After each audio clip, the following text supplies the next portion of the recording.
മുമ്പിൽ അകപ്പെട്ടതോ? ഏതാണ് ഈ അബദ്ധം? ജീവിക്കാൻ മറ്റു മാർഗങ്ങളില്ലാതെ വന്നപ്പോ ആരെങ്കിലും സമ്പാദിച്ച മുതലൊക്കെ കട്ടെടുക്കാവെന്ന് കരുതി. പക്ഷെ വിദഗ്ധമായി മോഷ്ടിച്ച് വിജയാഹ്ലാദത്തോടെ നിങ്ങൾ കഴിക്കുന്ന ഭക്ഷണത്തിന് എത്ര പാവപ്പെട്ടവരുടെ കണ്ണീരിന്റെ രുചിയുണ്ടെന്ന് ഓർത്തിട്ടുണ്ടോ?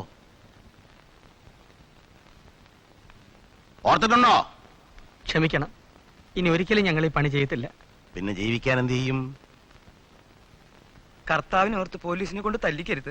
അതിന് ഞാൻ പോലീസിനെ വിളിച്ചില്ലല്ലോ. പടച്ചാലാണെങ്കിൽ ഒരു വാക്ക് പറഞ്ഞിട്ടാ മതി, നമ്മൾ പോയിക്കോളാം. പോകാതിരിക്കാൻ ഞാൻ ആരുടെയും കൈയും കാലും കെട്ടിയിട്ടുമില്ല.